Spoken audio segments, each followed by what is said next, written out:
Hey guys, so hope you're having a great holiday break. Of course, we're going to have that new ban list come into effect January 1st of next year. So as always, I kind of want to go over the top meta decks of that new format, as well as a cost breakdown to help you make informed decisions when you purchase your next deck to play. So before we continue, definitely a big thanks to all my sponsors as always. If you're looking to buy those new cards for the ban list, definitely go check out my discount codes at Card Brawlers, Tier 0 Games, or Trading Card Mint. And also, if you need some sleeves, definitely go check out my discount code for Dragon Shield as well. So to start us off, let's just start with Labrynth. Of course, this is a deck that did not get hit on the ban list at all, and we, of course, are expecting this to be one of the best decks of the new format once that new ban list comes into effect. This particular list, of course, is the top 8 by Juho On from YCS Bologna, and of course, you know, this is a list before that new ban list has come into effect, because we obviously don't have any events for that, but again, you know, really should not affect the at least the deck list that much at all for now.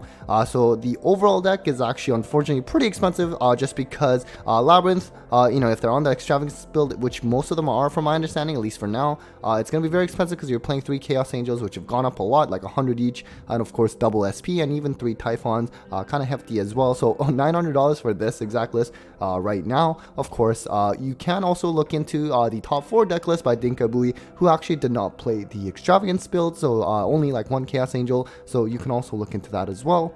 Now, in terms of the quote-unquote deck core, which of course can be a little subjective, you know, at least in terms of the Labrynth cards, it's actually still kind of expensive at $200.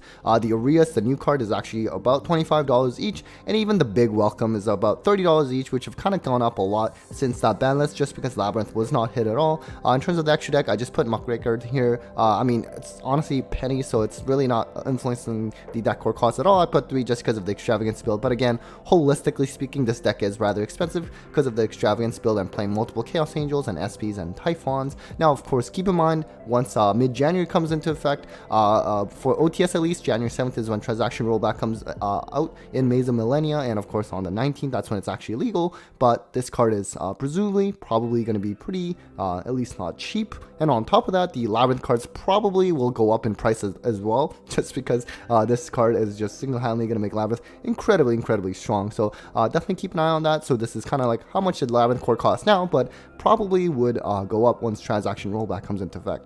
So next we're going to talk about Mannadium, of course, a very strong deck if, you know, if left uninterrupted, or even if you interrupt them, they're actually still pretty strong. On top of that, you know, it did not get hit on the deck list, or rather ban list at all. Now, of course, Triff has recently been doing really well leading up to this ban list, and I'm sure it doesn't change too much in terms of the deck list. Of course, you know, Fenrir, that hasn't been hit, and even aside from its usual setup, you know, like they've been known to have like Barone or SP, this pattern can also be an interruption, whether a pop or a negate, and on top of that, if they play Reframing, which is a counter trap, that's also very strong. And with Triff's build, he also plays the Escados, which essentially kind of locks your opponent from special summoning whatever type that's relevant, because they also have Reaperdocus in the side as well. So really strong, whether going first. Going second traditionally has been known to kind of struggle, but I think if you can pilot it well, you can actually still do pretty well. This particular list was a 52 card list, but I know he's actually trimmed it down, Triff, in terms of you know, like in the low 40s, but unfortunately even that list was still playing like the wanted engine. It was still playing like the expensive stuff,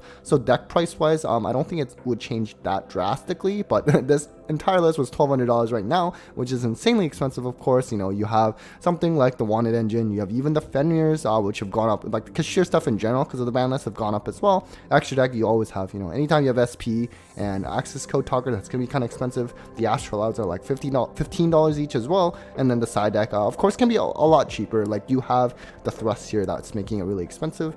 And so if you look at the deck core, it's about $330, which is of course pretty hefty. Now, I included Fenrir here, like in other decks I would not have included because it's more of a generic staple, and it is in this deck as well, but of course it's playing like the Kashira planets, like, so Fenrir is actually relevant to the deck core, but let's say you already have it, that's like $80 as a play set that you can just shave off this deck core cost. I'm not including the wanted engine here, because you know, not every Mannadium list is going to play that way, of course, but if you did want to play it that way, this deck does get rather expensive, and so definitely again, check out my discount codes Hakuna5 at Card Brawlers or Tier 0 Games, and also Hakuna7 at Trading Card Mint if you want some discounts on Yu-Gi-Oh! Singles.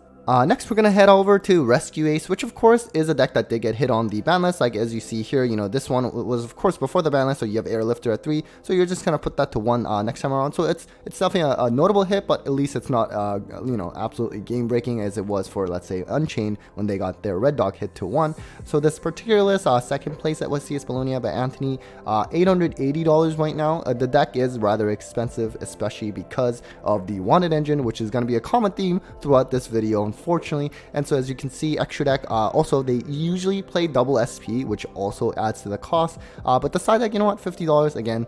Second place YCS list having $50 for a side deck, that's actually at least pretty good to see.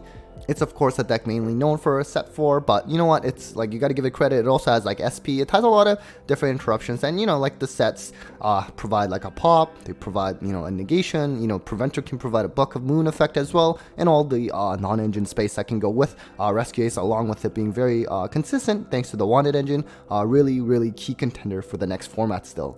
Now, in terms of the deck core, so funnily enough, the Rescue Ace cards themselves have actually gone down. So let's say like the Turbulence have gone down to about $6 each now. Hydrants have gone down to about 25, and this particular list was playing like 2. I mean, I'm sure you could play 3 as well, so you could kind of up that up. So really, most of the cost is coming from the Wanted engine, because the Wanted stuff have gone up drastically. It used to be like 50 each, even that was kind of considered expensive, but now it's like 115 each. So it's really skyrocketed, and arguably could at least go even higher once like the Bonfire and like Populous comes out early next year. So it's going to be kind of expensive engine that a lot of decks are going to need, unfortunately. So and the extra deck, I mean, I just put these fire guys here just because it's not really generic staple extra deck monsters, but really it doesn't add much to the cost. But nonetheless, Rescue Ace, if you want to play it optimally, unfortunately it is a pretty expensive deck. Speaking of fires, we also have Fire Kings, which honestly is good to see that, right after the structure deck came out, it actually had multiple YCS tops.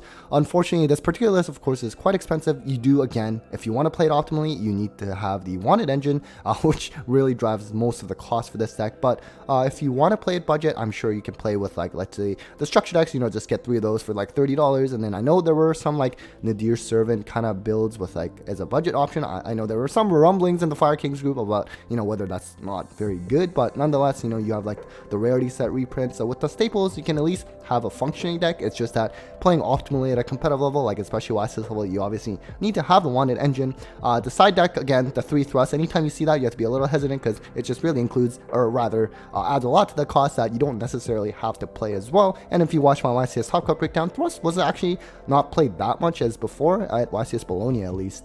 In terms of the deck core, of course, again, you should just get the 3 structure decks to start, but really, most of the deck core cost, again, is just coming purely from the Wanted engine. Unfortunately, it's just getting really expensive, and as I mentioned earlier, it might even get even more expensive in terms of, Fire King cards or even Rescue Ace cards when, Bonfire comes out in the Maze set in mid-January, and then Snake Eyes Populous will come out in Phantom Nightmare in February. So early next year, a lot of good stuff coming out for fire decks, but it does probably mean that only, the cost of all the other relevant cards will be bound to go up. And then finally, we're going to cover the Joshua Schmidt's YCS Bologna winning deck list, which, of course, is it actually like a top 5 deck? Maybe. I mean, but I think it was still pretty fun to include, especially considering that a lot of the cards actually in this deck list went up a lot in price because the Runick stuff did not get hit on the ban list at all. And with this deck, any kind of Runick deck, it really has a lot of good coverage in terms of it has a built-in, pop of monsters, special summon monsters. You have effect negation, you have back row removal as well, and a lot of draws. And especially with this deck, with Regain, you have a lot of draws and also summons, and you have synchro plays thanks to Quem, as well as Cartesia and just a lot of Bystial. So the Runick stuff all have gone up quite a bit since the ban list. Quem especially have gone up like 70 each. Like Bystial Rebellion have also gone up quite a bit as well, because they did not get hit, especially for like Dragon Link. They didn't get any kind of Bystial hits either. So extra deck, again, anytime you have SP is going to be kind of hefty. Chaos Angel also is really expensive now, but you know what, side deck, $30 for a YCS winning deck list side deck, and especially the ban list didn't really affect any of the price for the side deck, so I think that's really cool to see. Now, in terms of the deck core, unfortunately, as I mentioned, it is rather expensive. And the thing with the Runick, any kind of Runick deck, is the deck core is rather large. Like, it doesn't really have much non-engine space. So as you can see here, this was like $470. Because again, Quem's very expensive. The Runick stuff have all gone up. Duality have also gone up since Joshua Schmidt have won that event. And Duality only had that Battles of Legend. I believe that was a set. Just one printing so far. Extra deck.